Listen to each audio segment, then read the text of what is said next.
यकीन करेंगे आप, ब्रिटिश म्यूजियमों में ट्रॉफी की तरह सजी हुई हैं भारतीयों की खोपड़ियां और अवशेष। ब्रिटेन आज भी अपने ऐसे शैतानी कॉलोनियल शासन पर फख्र करता है। भारत के अलावा उन देशों के लोगों के अवशेष भी यहां पर हैं जिन पर कभी ब्रिटेन का शासन है। अपने अंतिम संस्कार से महरूम ये हजारों अवशेष आज भी अपनी घर वापसी की राह देख रहे हैं। इंसानी दमन के इन अवशेषों को ब्रिटेन ने अपनी निजी संपत्ति, पर्सनल प्रॉपर्टी के तौर पर इन म्यूजियमों में रखा हुआ है। और सिर्फ इंसानी अवशेष ही नहीं, दुनिया के देशों से लूटी गई अमूल्य धरोहरों से अटे पड़े हैं ये ब्रिटिश म्यूजियम। इंसानी अवशेषों और बेशकीमती धरोहरों का प्रदर्शन ये बताता है कि ब्रिटेन को अपने अत्याचारी शासन पर आज भी गर्व है। वो बातें कुछ भी करे, मानवाधिकारों की बात करे, तमाम तरह के सुधारों की बात करे, लेकिन उसे अब भी अंदर से फख्र है अपने कॉलोनियल शासन पर। वरना ये अवशेष आज भी इन म्यूजियमों में न सजे होते, ये उन देशों में पहुंचाए जा चुके होते जहां से कभी इनको वो लेकर आया।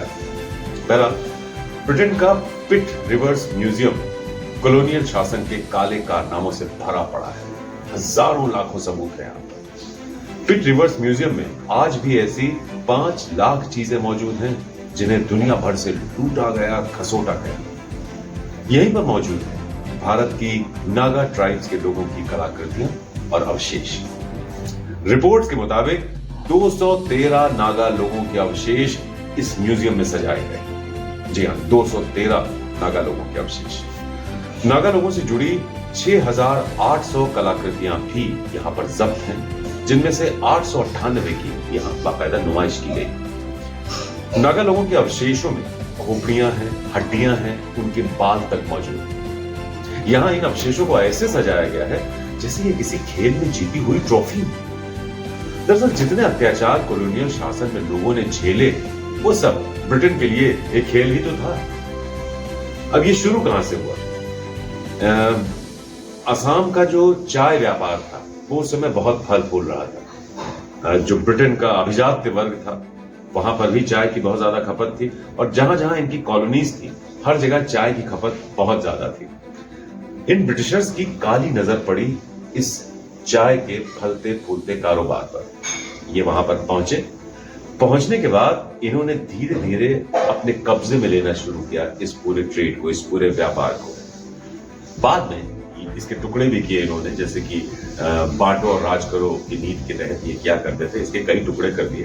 तब नागालैंड, मेघालय, ये सब एक राज्य हुआ करते थे, तो इसके इन्होंने टुकड़े किए। इसके अलावा इन्होंने यहाँ पर इस तरह का माहौल बनाया सिविल राइट्स के नाम पर, सिविल मूवमेंट्स के नाम पर। चर्च यहाँ पर पहुंचता है। चर्च के पहुंचने के बाद यहाँ कई तरह के ऐसे काम करे जाते हैं जो सिविलाइज्ड दिखें, ताकि लगे कि वो लोगों को सिविल करने में, लोगों को अनुशासित करने में, लोगों को सभ्य बनाने के लिए वो काम कर रहा है। लेकिन इन सब के पीछे उसका काला खेल था चाय के कारोबार पर कब्जा करना, और उसके लिए जरूरी था दमन कर देना इन सारी जनजातियों पर। यहाँ जो अवशेष मौजूद हैं, यहाँ 13 अलग अलग नागा जातियों के अवशेष मौजूद हैं, और ये सारे अवशेष 100 साल पहले नागालैंड से ब्रिटेन ले जाए गए।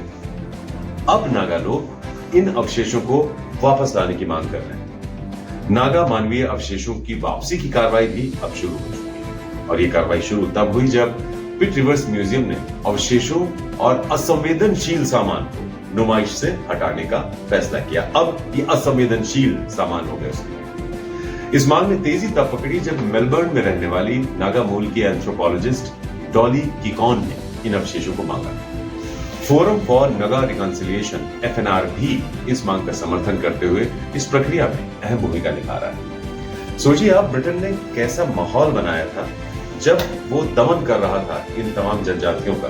तब 1865 में उस वक्त के अखबार द पायनियर ने इस ब्रिटिश दमनकारी शासन को जायज ठहराते हुए, और ये जो जनजातियां थीं इनको असभ्य जंगली जनजातियां बताते हुए, इन्हें चाय के कारोबार में एक खतरा बताया था, चाय के लिए खतरा बताया था। और ब्रिटेन जो दमन कर रहा था उसको बाकायदा अखबार में 1865 में द पायनियर ने जस्टिफाई किया था, सही ठहराया था।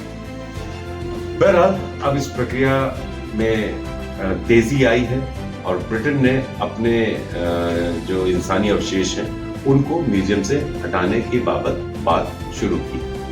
अब चाहती है नागा ट्राइब्स कि उनके अवशेष वापस आए, लेकिन ये वापसी यानी ब्रिटेन से अपने इंसानी अवशेषों को वापस पाना इतना भी आसान नहीं। न्यूजीलैंड और ऑस्ट्रेलिया को अपने अवशेषों को वापस पाने में 20 साल से ज्यादा का वक्त लग गया था। और सिर्फ भारत ही नहीं, दुनिया के कई देशों के लोगों के अवशेषों से ब्रिटिश म्यूजियम भरे पड़े।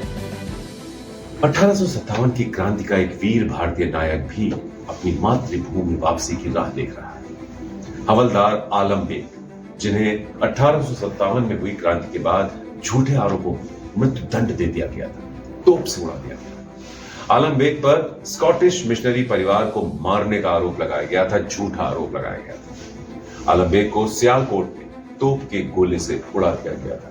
उनके साथ के जो 282 सैनिक पकड़े गए थे, उन्हें मारकर एक सूखे कुएं में फेंक दिया गया था। बाद में जब आलम बेग को मारा गया तो मारने के बाद एक आयरिश अफसर आलम बेग की खोपड़ी को वॉर ट्रॉफी, जंग की ट्रॉफी के तौर पर ब्रिटेन ले गया था।